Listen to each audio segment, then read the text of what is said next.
Admirand, Mary Lancaster, Emily Murdoch, Sherry Ewing, and Meara Platt with us this week. And we are going to take as much time as we need to, because when I saw that these were the authors that were coming up, I said to Sean, I said, they're so much fun. I can't do just a half an hour. That's not enough time. We'll just get to talk about the books and nothing else. So she has green-lighted us to go long this time. Yeah.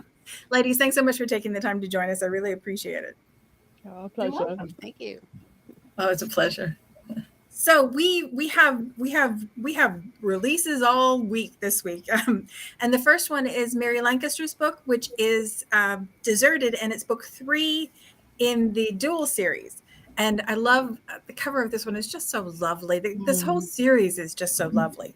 But can you talk a little bit about her and why everyone's abandoned her? Because the setup is so sad.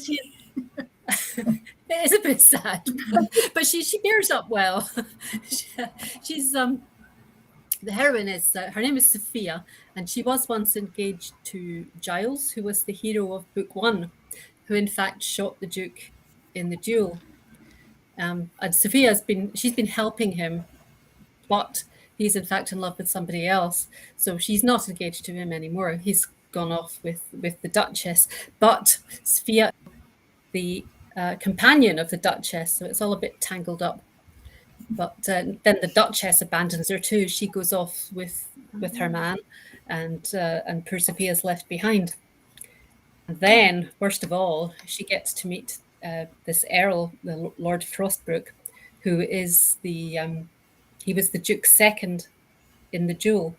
So the Duke is obviously not a very nice man. So you wonder, why is this guy his friend, unless he's not very nice either, and he's kind of haughty and a bit of a rake where women are concerned. So she has no time for him, apart from she discovers she's met him once before when she was in a sort of Cinderella type drudge figure, and they had a bit of a romantic moment, but she's offended because he didn't respect her. So then she sees him again and thinks, yikes. So she's desperately trying to be all on her best behavior and thinks, oh, he'll never recognize me. He won't expect me to be in this position. But he does recognize her anyway, and then they sort of move on from there. And they end up in a sort of fake engagement so that he can put his mother off the scent, because she keeps trying to marry him to that he's not remotely interested in, and besides he doesn't like being pushed around. So, and then lots of things happen. They have lots of adventures, and she thinks she can't possibly marry an earl anyway. But anyway, you'll just have to wait and see, but I'm sure you can work out what happens. I love the idea of him seeing her when she's in her Cinderella phase, and her assuming that he won't recognize her. That's like yes. In My Big Fat Greek Wedding, where she says, I was Frump Girl, and he says, I don't remember Frump Girl, but I remember you. And it's like, oh, that moment of being seen when the hero sees the heroine, I think is just like, oh, it's funny. Oh, that sounds like so much fun. And that's it's book 3 in the series, and there are 4 books. Yeah. Beloved is the next one. Yep, that's in August, I think. Awesome. Well, the setup for the series is great. I love that it started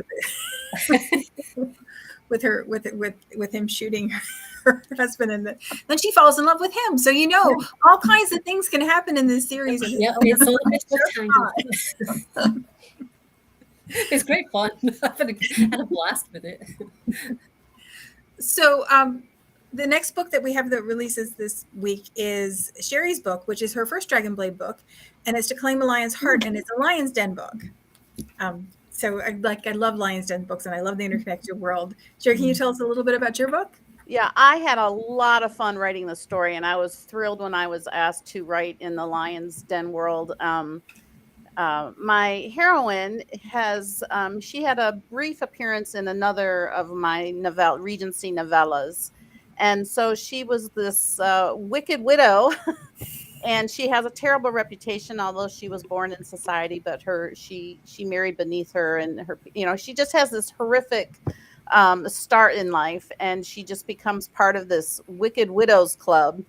And so there's like four of these women, and I had no idea. I knew they had to have a story somewhere. I just didn't know when I was going to find the time to write something. And then I was asked to join the Lion's Den, and I thought this was the perfect opportunity to redeem Mariah Henshaw and give her the happily ever after that she so rightly deserved. Okay. So her friend actually makes the arrangement with Mrs. Dove Lyon to find her a husband, although Mariah certainly doesn't want to have anything to do with having a husband since her track record is horrendous. So, but she agrees because her friend has paid this huge, substantial amount of money. So she agrees. And that's where she meets Vincent, who is my hero.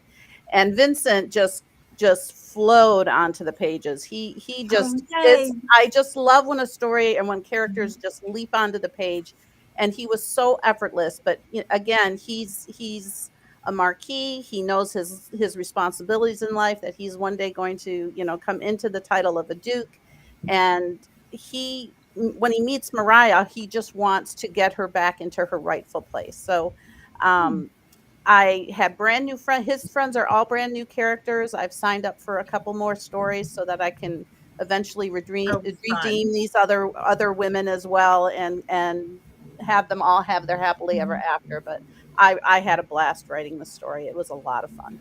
Oh, great. Well, complicated characters are really fun, especially when they're not straightforward. This is a nice person kind of thing. It's like I like when you get a little bit more layer than that. Right. And I think that's tricky too. And heroes that flow onto the page, that's wonderful when it happens, when you get them right away. I also, Jude Knight, who's one of the Blue Stocking Bells, a group of authors that I'm with, we do, our box sets are always interconnected with either a common theme or a story. So her and I actually wrote a couple of scenes. So I have a couple of her characters in my story. Hers was a Talons of a Lion that just came out, I think, a couple months ago. Yeah, and so now her characters are in my story as well. So we had a lot of fun doing that as well. Oh, great. Yeah, her fairy tale series is still going on with the reverse. Fabulous. With the reverse series. We still have 2 more, I think, coming up very soon. So. Yes. Well, awesome. Well, we're very glad to have you, and Happy to be here. Glad that your first Lion's Den book was a good experience for you. It was very much. Awesome. And then the next book that releases this week, I'm pretty sure I got them in the right order, is C.H. Admirand's The Duke's Hammer, and it's the Duke's Guard series. And I'm going to tell you this, and I'm probably going to get in trouble with HR, but when Sean sent the email, it said the Duke's Hammy. So in my head, I think of that every time, because this is. But it's not the Duke's Hammer, which is much more manly. He's a manly type of man, yes. And he like this poor woman that he falls in love with. She's been through the ringer before he even meets her. What a rescuer he turns into be. I love that. What a champion. So, can you tell us a little bit about the book? This is not my thing. I've tried to do this a couple of times, and I've learned recently I can write a book. I've been doing it for 28 years, but I cannot write back cover copy. So I'm going to try to give you a snippet. It's book 5. It's a spin-off series, The Duke's Guard. The original series is The Lords of Vice, and these are the 16 handsome as sin Irishmen who guard the Duke, his family, and his extended family. And I noticed that James appeared in almost every book so far. This is book 5 plus the 4 that I already wrote before, and then he has all his brothers and relatives still. So I'm going to try to, say, James, you've done enough. And I asked him why. And he said, well, it's because he was, charming. Everybody loves him. And what's not to love? He's handsome. And so I had to turn that down a little and say, okay, let's talk about something else. So he's undercover. And he is trying to find out who the latest person is that's trying to discredit the Duke and his family. And he's in this tavern in the bowels of London, and he sees her. And to him, she looks like an angel that's been battered. And his protective instincts are just like, I need to rescue this woman. And she doesn't feel that she's worthy of it because of what she's been through. She's alone. She's homeless. Her father was a vicar, her stepfather, but he passed away and the new vicar and his family were moving in, she had no options. She had no other family except her stepfather's distant cousin, who was like, I have a job for you. And it was in this tavern and the conditions are awful. But James Garahan enters and things change. And then things get really sticky because he finds out that he is part of the threats and the scandals. Apparently he has fathered 2 children, unbeknownst to him, for the wait a minute. he didn't know. I mean, this was new to him because The blog doesn't say any of that stuff. What? well, you know, I told you I can't write back cover poetry. How many times have we talked about this book in the last 3 days and this never came up? Yeah. Because remember I told you stuff happens in the middle? This is the stuff that happens in the middle. So yeah, he didn't because all of my men are very well. So no, he did not father Earl Lippincott son. Assumed that he did. Okay. Yeah, I feel much better now. He did not father the Viscount Chatsworth's son either. So now that we have that clear, but you know, not only is he trying to get to the bottom of this, he finds out that he's in the middle of this, and he's like, "Oh my god!" So, but anyway, you know what? I'm going to stop talking because I don't know where to go from here. Happily ever after takes a while to get there. He ends up proposing 3 times. She turns him down like 1.5 times, which you have to read the story to figure out the halftime. But yeah, he gets his happily ever after, and so does she. But she gets kind of beat up in the meantime. Evil cousin. That's all. She had enough of a rough start. We don't need. Okay, well, just promise us there's good stuff at the end. But she is courageous. There's good stuff at the end. When she jumps out of the coach when it's still moving, so she's a very courageous. Well, probably wasn't a good idea though. Okay, I'm sorry. I'm done. Threw away the key. Well, he's a very, very handsome Irishman, and he saves a virtuous woman who deserves to be saved, and there are no illegitimate children. Just possible threat. Boom! There are people that think so. People are and you're like, this is a really long series. I love this. I love the idea of the Duke's Guard, like all of these separate men who all have their separate jobs to do to protect the Duke. But this is like going to be a 16-book series till it's done, isn't it? Yes. And who do we get next? And next we get the second Garahan brother, because we'll see. I'm thinking the third because that's the one I'm writing. The second one my editor has. So we get Aiden next, and then Ryan, and then Darby. So awesome. We're done with the Garahans. So many heroes, so little time. That's true. All right. So I think the next book that came, and I know it, I got it right, is Emily's book, and it's the Duke in Time Saves 9, and it's the Dukes in Danger series. And these are the men that don't have quite enough to do, so they do I think challenging things. I think we've all met that man who has too much time on his hands and gets himself into mischief. I think we marry them. We try not to. It doesn't always work out. And I love this idea of dukes who, they're just bored. But they don't want to go to balls and write their name on someone's card and then stand up for a quadrille. They're just not into that. Sometimes they kind of accidentally fall into danger, but in book 4, which is coming out this week, A Duke in Time Saves 9, Byron Renwick, Duke of Sedley, is probably the favorite himbo that I've ever written. He is the most well-meaning, most stupid hero I have ever written. Like, he's got a heart of gold, but he makes real poor decisions. So we kind of open, Byron has had a family member murdered by the Glass Hand Gang, which is a gang that appears quite frequently in the background of my books. And so he is trying to balance vengeance and justice. He's trying to work with the law, but at the same time, he feels very emotional about this. And he gets word that the Glass Hand Gang is going to be attacking a mail coach that's leaving for Dover. So he rushes off to try and catch it. At the same time, Anne Mead is putting her younger sister on that mail coach. Their brother is in France, he is missing, and no matter what Anne, who's the eldest, says, her younger sister Beth is determined to go. And she said, right, well, I can't, you're a grown woman, off you go. just as the male coach disappears around the corner, Byron turns up and blurts out, everyone that coach is in danger. That's chapter 1. The beginning of chapter 2 is Anne going, right, well, we can't have that. Commandeering Byron's coach, commandeering Byron, and going on an adventure trying to catch up the male coach, while both keeping quite interesting secrets from each other while confined in a very small space, and unfortunately sharing only one bed at every single inn I take them. Oh, That's, you know, it's tragic when those inns are so full. Oh no! Hard. I have to say, only one bed is one of my favorite tropes, and I have to be careful not to use it too often. But then I find I've saved it all up, so I have like 4 of them in one book. It was such a fun kind of, I mean, I wouldn't call it adventure, but it's very much this kind of hurtling across from London to Kent, desperately trying to catch up with the male coach, desperately trying to keep secrets from each other.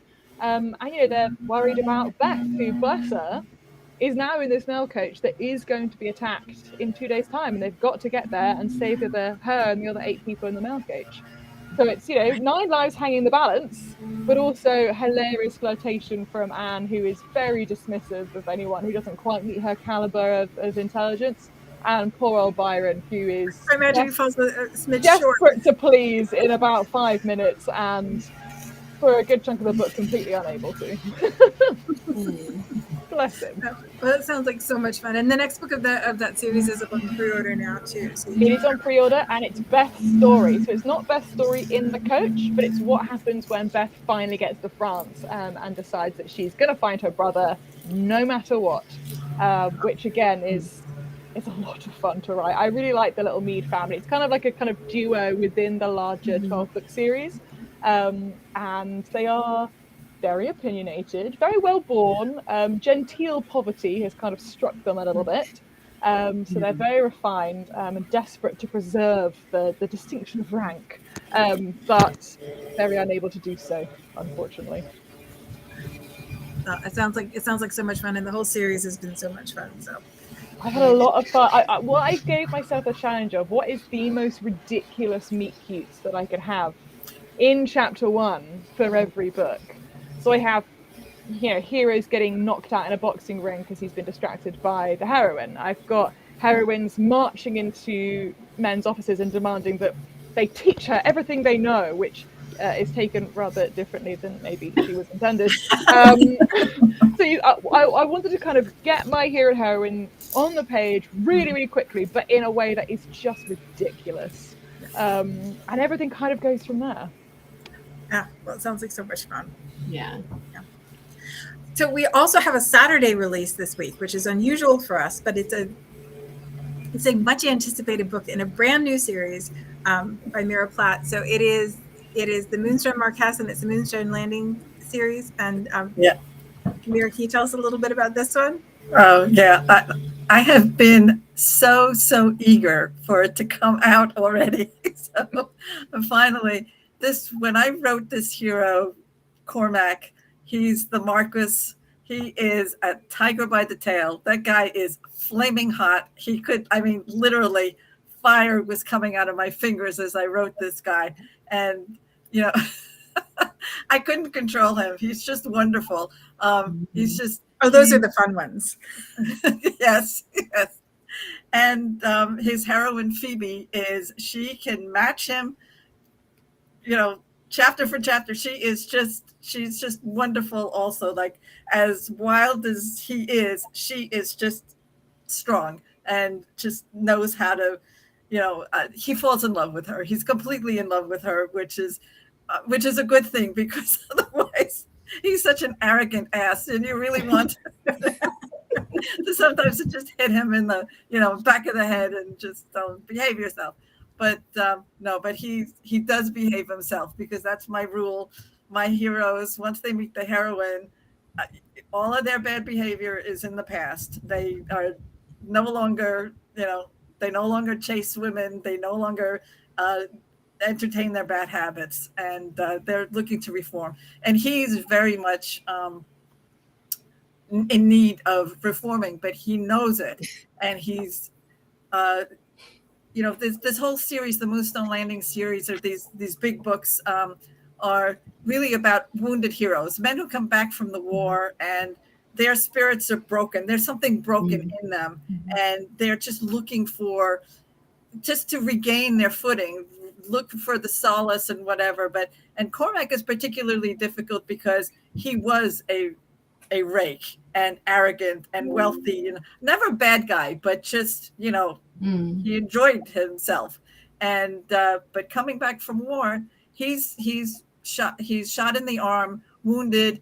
The arm gets infected. He loses the arm. Oh, so now all of a sudden, he's angry. He's angry. He's, he feels out of sorts. He's still gorgeous, but it's just like all these things. He was very independent. All these things he could do himself. He just finds like it's very hard for him to accept help from others and stuff. So he's gone on a bit of a tear, just drinking very, like in a bad way, and when his best friend, the Moonstone Duke, right, finally tells him, you have to come out here to Moonstone Landing. You're going to have to find, you'll find some peace, you'll find whatever.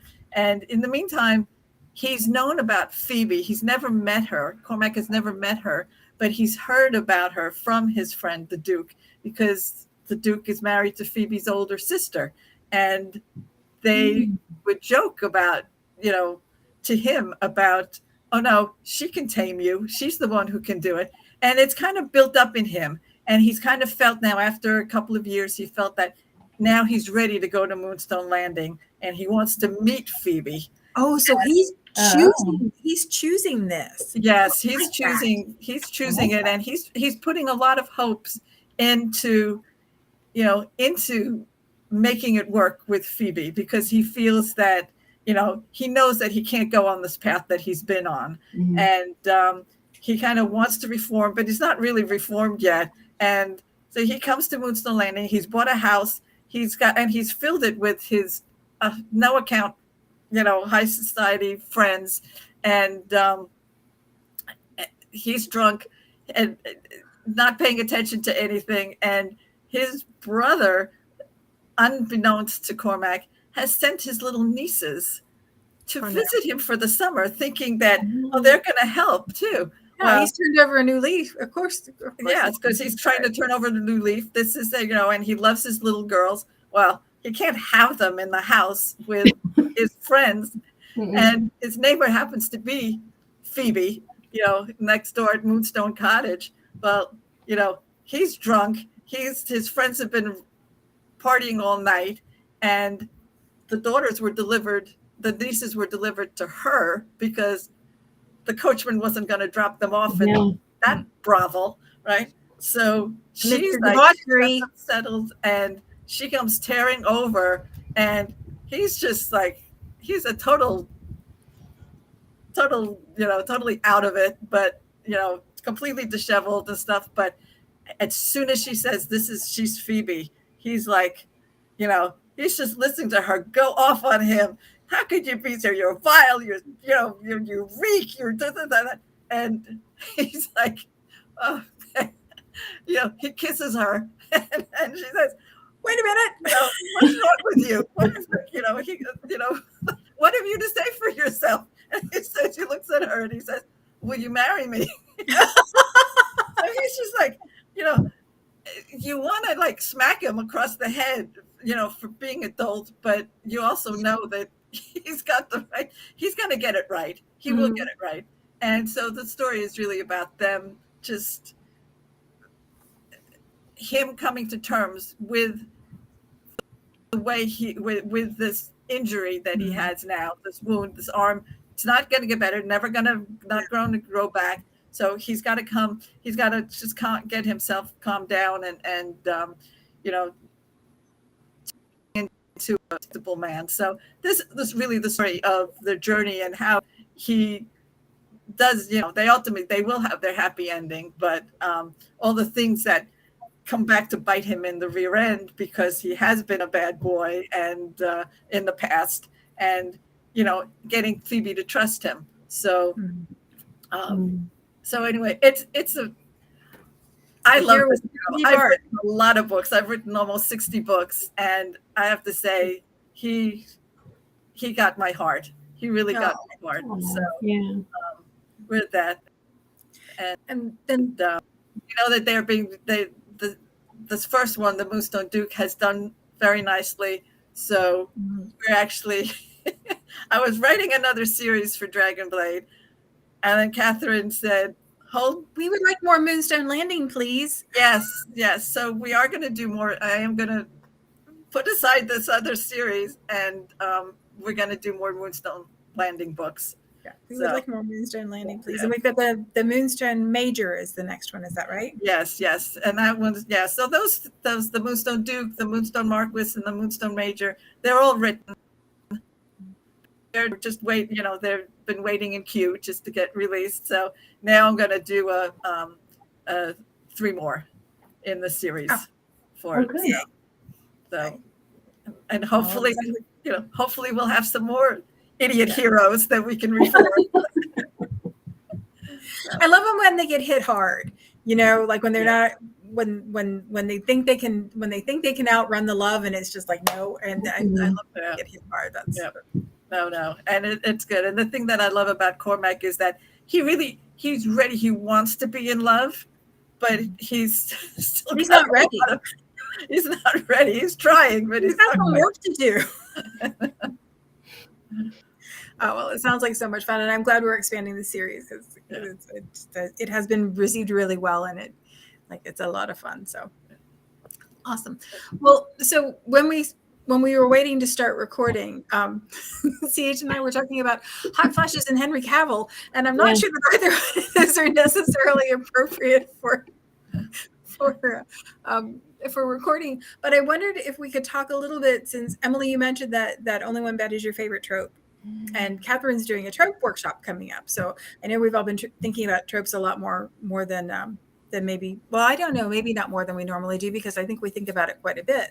But I wondered if we could all talk about what your favorite trope is, what you like to read, what you like to write, and whether they're different, whether you have different choices. Who would like to go first? Well, I'll start. Hey, Sherry, thank you. Usually my favorite trope is probably enemies to lovers, because I love that angst of the hero and heroine being at odds against each other. So I really tend to write a lot of that. I like to read a lot of it. The first book that I ever wrote, If My Heart Could See You, was actually a medieval romance, and it's the conquering hero. Well, he is the hero, but the conquering knight sieging a castle. The damsel is hiding her identity from him, and it just takes off from there. So that, to me, I really love that whole enemies to lover trope, because there's just so much that you can do with it. Mm-hmm. Some really good angst, really turn up the tension. Yeah. Well, and there has to be a reason for them to fall in love. I particularly like it when they're enemies, but they still see each other. And so, I'm thinking of True Blood with the Bill and Eric characters, and Bill is the one that you think is going to be the hero, but he doesn't really pay attention. And Eric is the one that's is in it for himself, but he still sees what has to happen. And I love it when they can see each other, even if they don't get along. That's I think a really compelling part of it. Well, I like rivals to lovers, which is kind of a spin-off of enemies. That idea, rivals for lovers, directly competing for the same thing and being absolutely determined that I'm going to get it, and then by the end, it's like, no, you have it. No, you have it. No, just let's kiss. Yeah. Oh, amazing. Yeah. And that's particularly good in historical, because you have that whole gender power dynamic too that you can play with. That's so much fun too. Mm. I have to say that my favorite is I have a couple, but one of them is very much that road trip romance, especially with the one bed. Amazing. These inns, only one bed, one room available. So, I love it when they're just that forced proximity, and that's fun. but I also like the wallflower and rake kind of, and you know, there's a lot of tropes that I really do enjoy. Most of them work for me. A few that I actually am not wild about is Secret Baby or. I think Secret Baby is a lot more fun if you haven't actually had a baby. It's also a lot easier to do in certain genres. I think historical is difficult because the scandal is like, well, everyone knows. Yes. Everyone knows. Contemporary. Yes. It's a lot easier to do if it's contemporary. It's like, oh, well, I just moved, 5 states over. Who's to know? No one knows yet. I like writing about hard-headed heroes. That's like one of my hashtags, and feisty women. Because I come from a long line of independent Irish women, and we don't like to be told what to do. What, you? I know, you know, right? And it comes through even if I don't want it to. But my husband was a really, really, really strong man, and he had a lot of integrity and honesty and compassion for others. So that always ends up in my heroes too. So I'm not really sure that I pay attention that much to tropes. I just do okay, I'm guilty. My characters tell me to do it, I do it. They want me to kill that guy, I am gonna kill that guy. So I don't know if it's trope so much as it's the voice. But there is something really lovely about that. And even the Duke's, even the name, the Duke's Guard. These are all a set of stand-up guys. It's those are heroes you can get behind. And when we were talking about earlier about how your guy didn't have time to fall in love because he had stuff to do. I almost think it's more compelling when you see them actually fall, when they're so focused on doing the work that they're supposed to be doing, and then they get sidetracked. What just happened? Mm-hmm. I didn't plan this. How did this happen? Yeah. But then I get in trouble with those honorable men because they don't want to ruin a woman's reputation.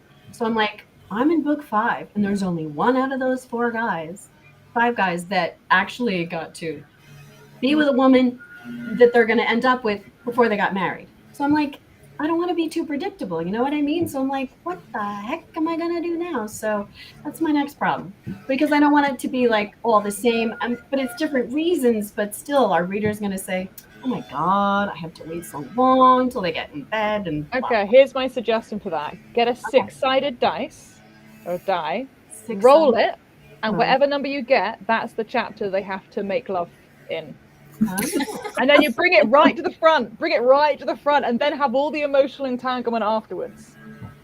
That's fun. Yeah, that's like marriage of convenience when they have to get married, and then they get all the fun stuff afterwards. That's true. That's nice for everyone. Emily, thank you. It forces you to do it quite early on in the story, and I'm sure my characters will be like, okay. All right. I don't even need the whiskey. You insist. I like that. I'm gonna write that down. 6-sided. I don't have any. I'm gonna go buy one though. You can probably find one online, just virtual dice, and tap it and it'll roll. I'm sure there'll be something online. Okay, this is the difference between being as old as I am and then doing that. Oh shush. Oh my gosh. Computers. Okay, so virtual. Got it. You can message me later and we can find virtual dice together. Thanks, Evelyn. Mary, what about you? What's your favorite trope, either to read or to write? I don't know if I have a favorite, to be honest. I like to be surprised when I'm reading, so I don't like it to be predictable. So I suppose I'm a bit like CH. I suppose I just go where the characters tell me to go. I start off with the characters, and then the situation is. I suppose I like opposites, right enough. Mm-hmm. Yeah, opposites maybe, but it can be any kind of opposite. Opposite in wealth or station or something. There has to be something different, so that it's slightly surprising that they end up getting together. But beyond that, I don't think I actually have a favorite. I do like that too, though. I like opposites attract when you don't expect, and then they also have to learn different things about each other or react. differently Yeah. because it's what they assume it's going to be. I think I like what Meara was saying about them going on a trip together. It's kind of like that joint questing thing. Yeah. You know, so instead of just the hero's journey, you have kind of the couple's journey through the story. I think that's Yeah. I think My that's favorite thing is to pair tropes. So like I love friends to lovers with fake engagement. Mhm. Oh, I could write that. Yeah, because your heart is breaking right in the middle because you know somebody's going to say I love you first. Somebody's going to fall first. What happens? There's so much. I love that. I love Road Trip and Only One Bed. I love those together. And I like rivals to lovers with the opposites attract. So like Blue Stocking. So I wrote a book for Dragonblade in a previous series, which was a Blue Stocking and a Viscount who was very, very prim and proper. He was desperate to be accepted. And so it was like, no woman I would ever be with would do anything so radical as read a book. So just layering those onto each other. I love bringing two tropes together and just like mushing them all up. I think that makes it fun too. So well, now we've done tropes, so we're going to have to do Henry Cavill. I'm sorry. If Catherine didn't post it, I wouldn't have seen it, and I can't unsee it. And I'm going to go back, and I already saved it. And there was so much scrolling. So if you're watching this, you want to go look at Catherine's. Was it in the readers group or on Catherine's personal page? Okay, I was there. I saw it was on the cover of Rolling Stone magazine. She said she wanted it. She's keeping it. I don't remember anything else but him. Well, if you go scrolling through Catherine's social media, then you should come across. It could have been a historical group. It could have been her author page. It could have been her. They're all fun places to look. You know, regardless, there are. It was. There are all fun places to look. So on that. Go ahead, Meara. Oh, yeah, I was just going to say, it's like, you don't have to look for that guy. Any one of her book covers are. Oh my God, this is true. Like, wow. Yeah. She has Yeah. great. Those heroes would do. Yeah. Yep. Yeah. We were doing ad creatives for a big ad, and it's like trying to figure out where to put the text, and it's like, you can't put it there because it covers the parts we want to see. You've got to move it up. You got to move it up so you give us this, this space. But at the risk of objectifying men on romance novel covers, which we're also not going to do. Nope. So, Mine are dressed. They all have clothes on. So how do your heroes come to you? Like I know CH, you talk a lot about your heroes talking to you. Do you get them first? Do you get the heroine first? Do you set out with a certain scenario that you want to write, and then you find the right people to fit in it, or do you get the characters?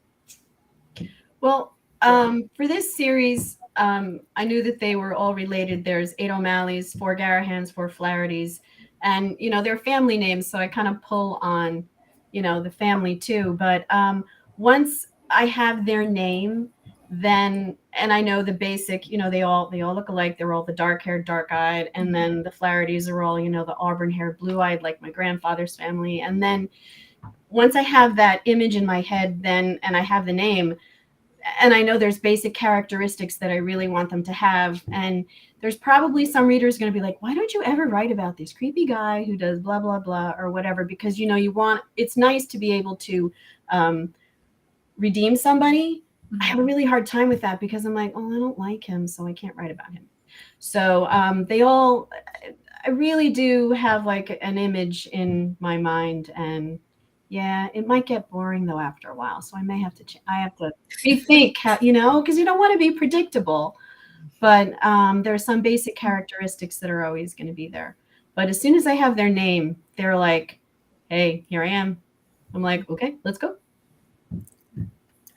Sherry, you talked about this hero flowing onto the page for you. Is that do you normally get the hero fully formed, or is it something you have to lean into? Absolutely not. For me, names are always a really hard thing for me. And so I'm always giving my daughter buy-in on my books. She's like the queen of names. I'll tell her what I want, And she'll say, but you're just going to change it, Mom. And I said, I know I'm going to change it, but you know, and so she really helps me with the names. But once they are formed, once I have that name and I'm like, that's it, then I can just roll with it. A lot of times for me, I'm either driving, because I have a day job. So I'm either driving to the office and something's going to click in my head, or I'm going to wake up in the middle of the night and my characters are talking to me. You know, I'll go to right after work and then I've got nothing until the middle of the night when they start jabbering at me. That's just wrong. That's It's just not wrong. it's not very convenient of them. Well, they're British, aren't they? They're on British time. They are. Oh. That's very, very true. That makes sense. But like CH mentioned, once I have that name, then everything just starts to work. And once I had Vincent's name for this book, it's probably one of the fastest books I wrote. So I was very, very, very happy with him and the male friends of his that will be spinoffs in the future. So. Oh, and that's so much fun when you sit down to write and you already know the character a little bit from a previous book, and it's like, oh, I know your voice already. You know, I know who you are already. You get to find out more about you, but you're not starting so naked. You know, at the beginning. Yeah, we'll make it definitely a lot easier to go forward. Because now I have my heroines and I have my heroes, so now I can just go with it. Meara, what about you?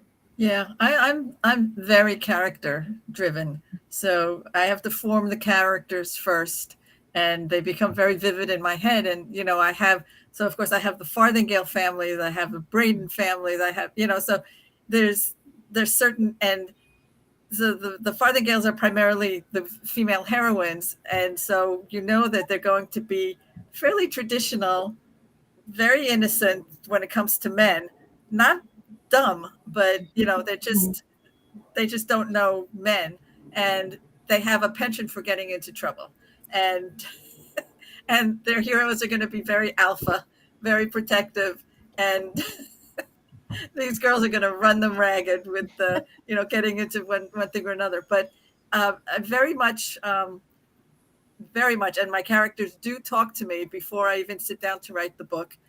And they all have very distinct personalities. So I have on one of in the Book of Love series I had done, one of them, we've got in the Miracle of Love, we've got Declan Quinton, who is very much a loner, right? And he's the one, I don't usually have muses for heroes or heroines or whatever, but he was the leopard. Every time I thought of him, it was just like this leopard with these leopard eyes just came on the screen, and I would just type this leopard guy. He was just great. So, but he's very much a loner, whereas his brother, who is in the Dance of Love, is very much a family man. He's a widower. He has a kid. He's the magistrate in Exeter. He's got his roots as opposed to the brother who doesn't. And so then it's very easy for me to mix and match them with the right heroines, and the plots just form around their personalities. So I always definitely very much character driven. That makes sense. What about you, Mary? Yeah, I start with the characters. They're not always fully formed, but I mean, I just have an idea, maybe something that they look like or something about their character that sets me off. And then a sort of story tends to form around it. And while I'm writing it, the character develops. So they don't always go where I want them to go, or even towards the right ending, which is really annoying sometimes. But yeah, it makes it exciting.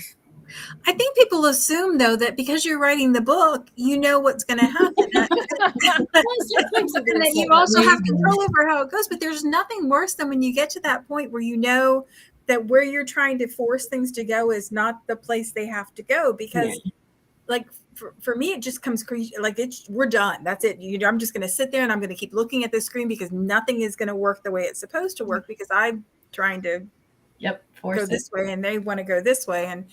And so there's a lot less control, I think, than people assume that there is. No, that's not what Emily said last time. Well, Emily has a dominatrix whip and all kinds of they do what she says they're gonna do. I don't write like any of you, which is really interesting. So I start with tropes. So I plot out a series, just like light touch, but I'm like, right, what is like the theme of the series? Is it siblings? Is it like dangerous situations? Is it whatever?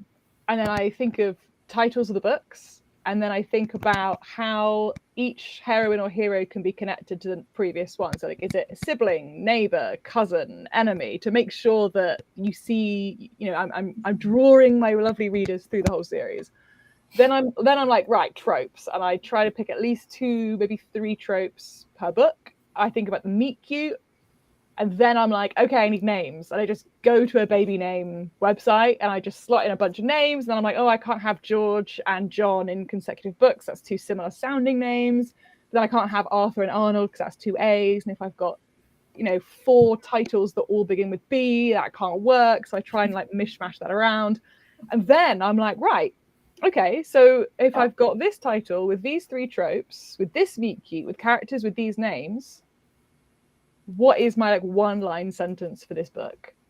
And that's how I plot out a whole series in one go, and then I start to plot each individual book. So I'm very much plot driven first, and then so I'm like, okay, academic mathematician blue stocking meets a gambler who is convinced that he's the best at cards. That doesn't come from the characters, that comes from opposites attract, it comes from blue stocking. It doesn't necessarily come from someone walking into my head and introducing themselves. I very much have to go and look for them. I'm like, I've got tropes. Who wants to come with me on this trope adventure? You know, it's very much reverse. I'm very start with a plot, find the characters later. So I know you write really detailed outlines. Do you find that you know by the time you get to the end of your outline and start writing, do you know who your characters are? Do you know their voice? Because I think there's a certain amount of discovery for pantsers. As you get towards the end of the book, you realize that they're not the same as they were. I'm going to be honest here. Most of my heroines and sometimes my heroes are mishmashes of either people I know or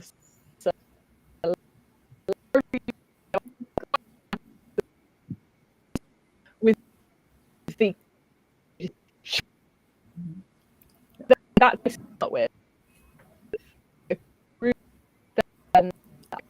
Who they are. By the end of the outline, I'm like, yes, I know who you are now. But people, because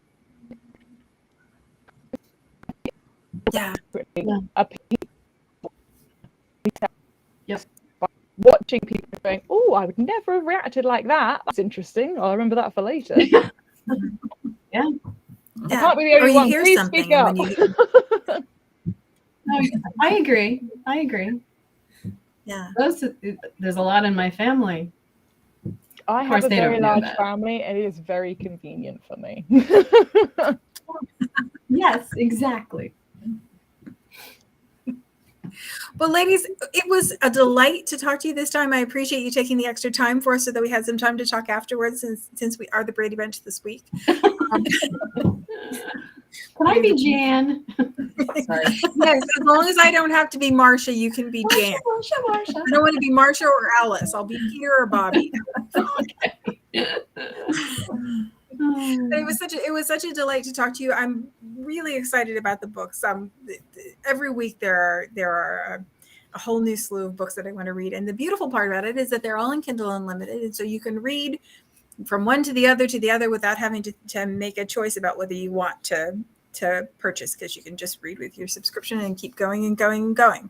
Dragonblade books are always the very best deal, pre-order and release.